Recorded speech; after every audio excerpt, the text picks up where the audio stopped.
la chance de pouvoir avoir une conférence avec Laurent Meyer qui va nous présenter donc l'état des recherches de la société qu'il dirige à l'heure actuelle, après avoir fait une carrière notamment à la station biologique de Roscoff. Oui.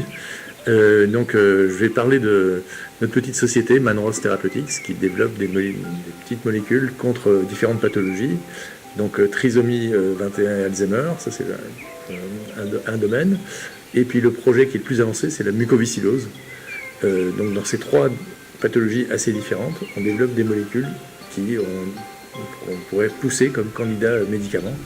Et effectivement, sur la mucoviscidose, on est déjà en clinique et on achève une étude clinique assez avancée qui devrait conduire à, j'espère, des résultats positifs. Et ce dont je voudrais parler, c'est l'intérêt du milieu marin et des organismes marins qui sont en partie à l'origine de nos travaux.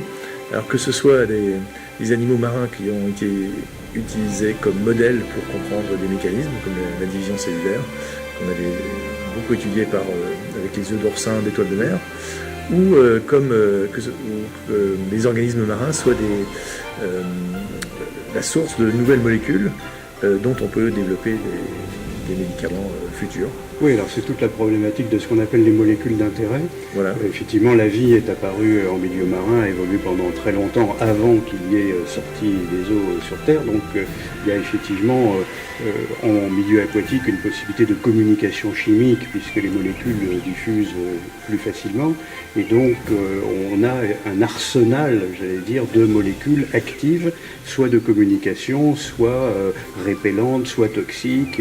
Et on peut éventuellement, dans certains cas, chercher à utiliser ces molécules.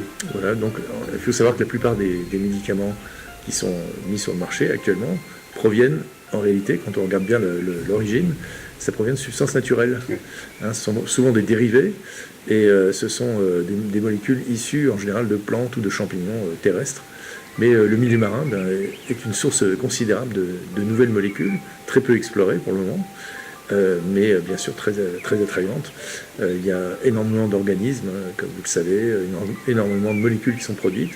L'eau favorise la communication chimique également, et on peut dire même aussi il y a une guerre chimique permanente entre les organismes pour occuper le terrain, pour éviter les prédateurs, etc. Exactement. Donc il y a toute une catégorie de scientifiques, des chimistes, qui explorent le milieu marin à la recherche de nouvelles molécules. Donc ils font des récoltes, ils purifient, ils identifient des nouvelles molécules sans qu'il y ait un but précis en termes d'application. Mais c'est dans ces chimiothèques de produits naturels qu'on peut découvrir des nouvelles molécules. Donc d'un côté, vous avez la richesse et la diversité des molécules qui sont produites, et en face, vous avez la richesse et la diversité des tests biologiques auxquels on peut soumettre ces produits pour faire quelque chose d'utilisable, d'utile. Donc là, ça montre bien l'intérêt de la recherche fondamentale qui part un peu au hasard et qui acquiert de la connaissance. Et de ces connaissances, de temps en temps, il y a une molécule qui va pouvoir être une molécule candidate à aider l'humanité. Exactement. Alors il y a non seulement ça soutient la recherche fondamentale sur ces organismes, puis ça soutient également la protection de la nature et de l'environnement, pour que ces espèces ne disparaissent pas au rythme auquel on voit beaucoup d'espèces terrestres disparaître. Et donc la protection a vraiment un sens pour nous de façon directe, puisque on a une sorte de trésor de molécules chimiques qui ne sont pas connues, pas encore utilisées, mais qui pourraient servir à l'avenir. Donc on a vraiment toutes les raisons de préserver et d'étudier cet environnement, cette diversité biologique.